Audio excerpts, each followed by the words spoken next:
ये तय तो कर लिया था कि वो पहले इन जन पत्रिकाओं को जलाएगी, उसके बाद ही दरवाजा खोलेगी। लेकिन कमला ताई के लगातार दरवाजा पीटने और आवाज लगाने की वजह से हड़बड़ाहट में बहुत कोशिशों के बाद भी चंद्रकला माचिस की तीली जला नहीं पा रही थी। वहीं कमला ताई के घर में आग लगने के बाद कटीली भी कमला ताई के घर से बाहर आ चुकी थी। जब अंगुना की नजर कटीली के ऊपर पड़ी तो अंगुना ये देखकर चौंक गई कि कटीली कमला ताई के शरीर के भीतर नहीं है। अंगुना ने उड़ते हुए कटीली के पास जाकर कटीली से कहा, कटीली, तुम क्या मूर्ख हो गई हो? मैंने तुमसे कहा था कि तुम कमला ताई के शरीर में प्रवेश कर जाना और चंद्रकला को उसके घर से दूर ले जाना। जवाब देते हुए कटीली ने कहा, पर अंगुना, मैंने तो प्राकृतिक आग लगाई है, तो कमला ताई के शरीर में प्रवेश करने की क्या जरूरत है? अंगुना ने झल्लाते हुए कहा। बेवकूफ, चंद्रकला को अग्नि देखकर लगेगा कि वो प्राकृतिक अग्नि है, पर कमला ताई तो बता ही सकती है कि ये अग्नि किसी काले साई ने लगाई है। उसने तो हवा में उड़ती हुई लकड़ी से आग को लगते देखा ही है। कटीली को अपनी गलती का एहसास हो चुका था। उसने अंगुना से कहा, पर अंगुना, अगर मैं कमला ताई के अंदर प्रवेश करके चंद्रकला के सामने गई और चंद्रकला ने मुझे पहचान लिया तो? इस पर जवाब देते हुए अंगुना ने कटीली से कहा, कटीली, तुम बस चंद्रकला के सामने घूंघट डालकर जाना। अगर चंद्रकला तुम्हारी आंखें नहीं देख पाएगी तो वो किसी भी हालत में तुम्हें नहीं पहचान पाएगी। कटीली ने हामी भरी और बिना देर किए वहां से कमला ताई के पास जाकर उनके शरीर में प्रवेश कर गई। क्योंकि कटीली जल्दबाजी में कमला ताई के शरीर में प्रवेश हुई थी, इसीलिए कमला ताई को एक जोर का झटका महसूस हुआ और कमला ताई ने पहले ही इतनी बार दरवाजा खटखटा दिया था, इसीलिए कटीली ने अब दरवाजा ना खटखटा कर जोर जोर से आवाज लगाने लगी। अंदर इतनी देर के बाद भी चंद्रकला एक माचिस की तिल्ली नहीं जला पाई थी। अब कमला ताई की इस तरह आवाजें सुनकर चंद्रकला की भी बेचैनी बढ़ने लगी थी। वो उन पत्रिकाओं को वहीं पर छोड़कर बाहर की तरफ जाने लगी। चंद्रकला जब आंगन तक पहुंची तो उसने देखा कि कमला ताई की इतनी आवाजें सुनकर नीति भी जाग चुकी थी। नीति ने चंद्रकला से पूछा, क्या हुआ माँ? कमला ताई इतने जोर जोर से क्यों चिल्ला रही है? चंद्रकला ने नीति को जल्दबाजी में लेकिन प्यार से समझाते हुए कहा, कुछ नहीं हुआ बेटा, सब ठीक है। तुम अंदर जाओ और अंदर से दरवाजा बंद करके सो जाओ। नीति ने इसके आगे कोई सवाल नहीं किया, चुपचाप अंदर गई और अंदर से दरवाजा बंद करके अपने बिस्तर पर सो गई। वहीं चंद्रकला ने जब दरवाजा खोला तो देखा कि कमला ताई घूंघट डाल के सामने खड़ी हुई है। ये देख चंद्रकला ने कमला ताई से पूछा, क्या हुआ ताई, सब ठीक तो है और आपने घूंघट क्यों डाल रखा है? कमला ताई ने खांसते हुए कहा, जल्दी चलो चंद्रकला, मेरे घर में आग लग गई है। धुएं से मुझे बहुत ज्यादा खांसी हो रही है, इसलिए मैंने घूंघट डाल रखा है। चंद्रकला ने जब झांक कर देखा तो कमला ताई के घर पर धुएं की और आग की लपटें दिखाई दे रही थी। चंद्रकला ने आओ देखा न ताओ और दरवाजे को बिना बंद किए ही दोनों वहां से कमला ताई के घर की तरफ भागे। ये देख चंद्रकला के ऊपर मंडरा रही अंगुना मन ही मन मुस्कुराने लगी। लेकिन अंगुना जानती थी कि ज्यादा देर करना बिल्कुल सही नहीं है, इसीलिए चंद्रकला के वहां से निकलते ही अंगुना सीधे घर के अंदर चली गई। आंगन तक तो अंगुना ने चंद्रकला को जाते हुए देखा ही था तो अंगुना सीधा रसोई की तरफ बढ़ गई। वहीं बाहर कमला ताई आगे आगे दौड़ रही थी और चंद्रकला पीछे पीछे दौड़ रही थी। चंद्रकला ये देखकर हैरान थी कि कमला ताई को चलने में भी इतनी परेशानी होती है, वो इतनी तेजी से कैसे दौड़ रही है, ना ही चलते हुए हल्का भी लंगड़ा रही थी। अचानक से कमला ताई के अंदर इतनी ऊर्जा कहाँ से आ गई? चंद्रकला ने जब कमला ताई के घर की तरफ झांक कर देखा तो घर में लगी आग तो किसी काले साई की लगाई हुई आग नहीं थी, प्राकृतिक आग ही थी। पर फिर भी चंद्रकला को कुछ ठीक नहीं लग रहा था। पीछे पीछे चल रही चंद्रकला ने अचानक से कमला ताई को आवाज लगाई, कमलाताई। पर चूंकि कमलाताई के अंदर कटीली का साया था, इसीलिए कटीली अचानक से समझ नहीं पाई कि ये आवाज चंद्रकला ने उसे लगाई है। चंद्रकला ने एक बार फिर आवाज लगाई, कमलाताई। इस बार कटीली को एहसास हो गया कि ये आवाज चंद्रकला ने ही लगाई है। कटीली कमलाताई के भेष में एकदम से रुक गई और कमलाताई ने पीछे मुड़ते हुए कहा, क्या हुआ चंद्रकला, तुम रुक क्यों गई? चलो जल्दी चलो। चंद्रकला ने इस बात का कोई जवाब नहीं दिया और कमलाताई के बिल्कुल नजदीक पहुंच गई। कटीली समझ नहीं पा रही थी कि एकदम से चंद्रकला को क्या हो गया। चंद्रकला ने झटके से कमलाताई के चेहरे का घूंघट हटा दिया। जैसे ही कमलाताई के चेहरे से घूंघट हटा, चंद्रकला ने देखा कि कमलाताई की आंखें चमक रही थी। चंद्रकला को समझने में जरा भी समय नहीं लगा कि कमलाताई के अंदर कोई काला साया है और उसे इस जाल में फंसाया गया है। चंद्रकला को अब पूरा यकीन हो गया कि अंगुना उसके यहाँ से उन जन पत्रिकाओं को लेने आई है। चंद्रकला ने पीछे मुड़कर अपने घर की तरफ देखा, जिसका दरवाजा खुला पड़ा हुआ था। वहीं रसोई के अंदर प्रवेश करते ही अंगुना को जमीन पर पड़ी हुई जन्म पत्रिकाएं दिखाई दे गई थी। अंगुना ने खुश होते हुए उन जन्म पत्रिकाओं को उठाया और वापस घर के बाहर चली गई। पर जब चंद्रकला ने घर का दरवाजा खुला हुआ देखा तो वो दौड़कर अपने घर की तरफ बढ़ने को हुई। अंगुना अभी भी चंद्रकला के घर से नहीं निकली थी, इसीलिए कमलाताई के अंदर की कटीली को अपना सारा खेल बिगड़ता हुआ दिखाई दे रहा था। ये देख कटीली ने चंद्रकला का हाथ पकड़कर पीछे की तरफ धकेल दिया। कटीली का धकेलना इतना ज्यादा जोर से था कि चंद्रकला बहुत दूर जाकर गिरी। चंद्रकला समझ नहीं पाई कि आखिर कटीली ने उसे इतनी आसानी से कैसे दूर धकेल दिया। उसके लिए तो चंद्रकला को छू पाना भी बहुत मुश्किल था। तभी चंद्रकला की नजर अपने गले पर पड़ी। उसने देखा कि उसके गले में टीले वाले बाबा का दिया हुआ रुद्राक्ष नहीं था। चंद्रकला को याद आया कि आलोक को बचाने के लिए उसने अपने गले का रुद्राक्ष निकालकर अंगुना के ऊपर फेंक दिया था। यही कारण था कि कटीली इतनी आसानी से चंद्रकला पर हमला कर पाई थी। चंद्रकला को अभी भी ये नहीं पता था कि कमलाताई के अंदर कटीली है।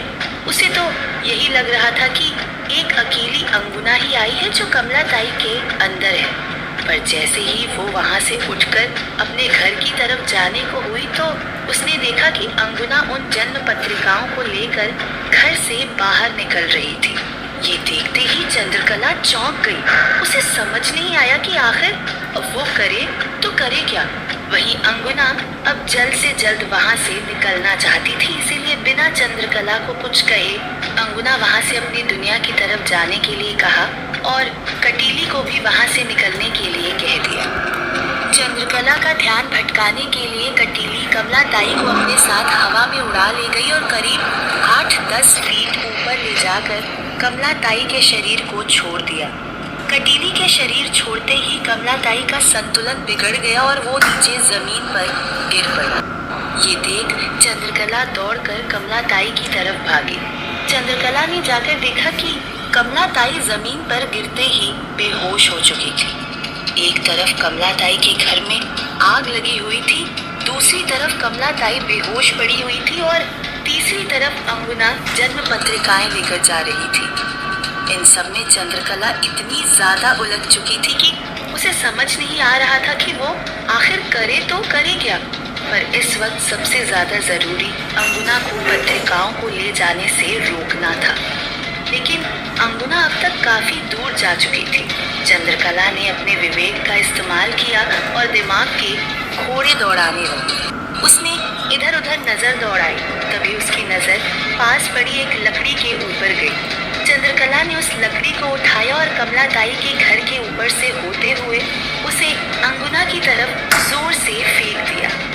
वो लकड़ी जब कमलाताई के घर के ऊपर से होते हुए गुजरी तो उस लकड़ी ने कमलाताई की आग को पकड़ लिया और लकड़ी जलने लगी। जलती हुई लकड़ी अंगुना की तरफ बढ़ रही थी, जिसके बारे में अंगुना को जरा भी अंदेशा नहीं था। चूंकि चंद्रकला ने उन जन्म पत्रिकाओं पर पहले ही मिट्टी का तेल छिड़क दिया था, इसीलिए जैसे ही वो जलती हुई लकड़ी उन जन्म पत्रिकाओं से टकराई, उन जन्म पत्रिकाओं ने भी तुरंत आग पकड़ ली। ये देख अंगुना एकाएक चौंक गई। किसी भी काले साए को सबसे ज्यादा डर आग से लगता है, इसीलिए मजबूरन अंगुना को उन जन्म पत्रिकाओं को अपने हाथ से छोड़ना पड़ा। कुछ ही देर में वो जन्म पत्रिकाएं जलकर भस्म हो गई। ये सब होता देख अंगुना का खून खौल गया। वहीं चंद्रकला ने इसके बाद कुछ राहत की सांस ली थी। अंगुना ने गुस्से में चिल्लाते हुए चंद्रकला से कहा, कितनी भी कोशिश कर लो चंद्रकला, तुम मुझे इन सब का शिकार करने से नहीं रोक पाओगी। ये कहते हुए अंगुना वहां से गुस्से में चली गई। अंगुना के जाने के बाद चंद्रकला जल्दी से कमलाताई के घर की तरफ बढ़ी। कमलाताई के घर में आग अब तक काफी ज्यादा बढ़ चुकी थी। उसे पानी से बुझा पाना बहुत मुश्किल था, इसीलिए चंद्रकला ने अपने मंत्रों की मदद से उसे बुझाने की कोशिश करने लगी। चूंकि ये प्राकृतिक आग थी, इसीलिए चंद्रकला को उसे बुझाने में ज्यादा परेशानी नहीं हुई और कुछ ही देर में आग पूरी तरह शांत हो गई। आग के शांत होते ही चंद्रकला अंदर से पानी ले आई और कमलाताई के चेहरे पर छिड़कने लगी। कमलाताई को होश तो आ गया था, पर इतनी ऊंचाई से गिरने की वजह से उनके पैर में चोट आ चुकी थी। चंद्रकला ने उन्हें सहारा देकर उन्हें उनके घर के अंदर सुला दिया। आखिरकार चंद्रकला ने कोई भी अनहोनी होने से बचा लिया। कमलाताई ने डरते हुए चंद्रकला से पूछा, चंद्रकला, कौन थे ये काले साए और इन्होंने मेरे घर को जलाने की क्यों कोशिश की? आखिर मेरे से किसी की क्या दुश्मनी हो सकती है? चंद्रकला तो जानती ही थी कि इनकी कमलाताई से कोई दुश्मनी नहीं थी।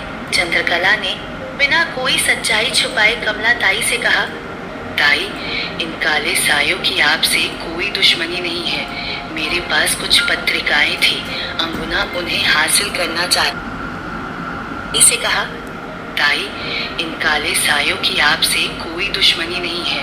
मेरे पास कुछ पत्रिकाएं थी, अंगुना उन्हें हासिल करना चाहती थी, उसके लिए उसने आपका सहारा लिया। अंगुना का नाम सुनकर कमलाताई भी काफी ज्यादा डर गई थी। चंद्रकला ने कमलाताई से इन सब के लिए माफी मांगी और वहां से अपने घर की तरफ चली गई। चंद्रकला अपने घर पर तो पहुंच गई थी, लेकिन चंद्रकला को सुकून अभी भी नहीं था। उसके लिए इस वक्त सबसे बड़ा डर तो यही था कि नीति के मुंह इंसान का खून लग चुका था। अब वो कहीं इंसानों का खून ना पीने लग जाए, पर एक सवाल था जो चंद्रकला को अंदर ही अंदर खाए जा रहा था। आखिर नीति ने आलोक को ही क्यों चुना, जिसका जवाब जानना चंद्रकला के लिए बहुत जरूरी था। यही सब सोचते सोचते चंद्रकला सो गई। सुबह उठी तो चंद्रकला सबसे पहले कमलाताई की खबर लेने उनके घर गई। चंद्रकला ने देखा कि कमलाताई अभी भी अपने बिस्तर पर सो रही थी। ये देख चंद्रकला ने कमलाताई से पूछा, क्या हुआ ताई, आपके पैर में अभी तक आराम नहीं मिला? जवाब में कमलाताई ने कहा, नहीं चंद्रकला, मैं अपने पैर को हिला भी नहीं पा रही हूँ। ये सुन चंद्रकला समझ गई कि जरूर कमलाताई के पैर की हड्डी खिसक गई है। उसने कमलाताई से कहा, ताई, आप चिंता मत कीजिए, मैं अभी जाकर वैद्य जी को बुला के लाती हूँ। ये कहते हुए चंद्रकला सीधे वैद्य जी के यहाँ गई और उन्हें अपने साथ ही कमलाताई के घर ले आई। वैद्य जी ने जब कमलाताई के पैर की हड्डी को जांचा तो हड्डी सच में खिसक गई थी। वैद्य जी ने कुछ औषधियों का घोल बनाया और उसे कमलाताई के पैरों पर मसल दिया। उसके बाद कुछ मजबूत लकड़ियों के सहारे से कमलाताई के पैर को इस तरह बांध दिया और उसके ऊपर गर्म ऊनी कपड़ा लपेट दिया, जिससे कमलाताई के पैर में गर्माहट बनी रहे और पैर की खिसकी हुई हड्डी फिर से अपनी जगह पर आ सके। ये सब उपचार करने के बाद वैद्य जी ने कमलाताई से कहा, ताई, इससे आपकी हड्डी तो अपनी जगह पर आ जाएगी, पर जब तक मैं ये सब वापस ना खोल दूं, तब तक आपको पूरी तरह आराम करना होगा और इन सब में करीब 15 दिन लग जाएंगे। ये सुन कमलाताई चौंक गई। उसने वैद्य जी से कहा, पर वैद्य जी, यहाँ पर तो मेरे सिवा कोई नहीं है, फिर घर का सारा काम कौन करेगा? इस पर चंद्रकला ने कहा, कैसी बात कर रहे हैं आप कमलाताई, मैं हूं ना यहाँ पर, आप अगले 15 दिन मेरे यहाँ पर रहिएगा। कहीं न कहीं कमलाताई को चंद्रकला के घर पर रहने में डर लग रहा था, इसीलिए कमलाताई ने कहा, नहीं नहीं चंद्रकला, 1-2 दिन की बात अलग है, लेकिन 15 दिन तक तुम्हारे ऊपर बोझ नहीं बनना चाहती। ये सुनकर चंद्रकला ने आश्चर्य से कहा, ये आप क्या कह रही हैं कमलाताई, आप बोझ कैसे हो सकते हैं? और वैसे भी कहीं ना कहीं ये सब मेरी वजह से ही तो हुआ है।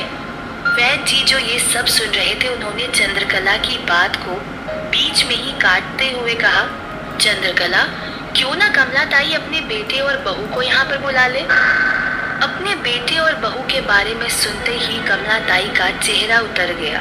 दुखी होते हुए कमलाताई ने कहा, नहीं वैद्य जी, वो दोनों कभी मायापुर नहीं आएंगे। आखिर ऐसा क्या रहस्य छुपा हुआ है जो कमलाताई के बेटे और बहू कभी मायापुर नहीं आएंगे? और अब अंगुना क्या करेगी अपनी संख्या संयोग शक्ति के शिकार तक पहुंचने के लिए?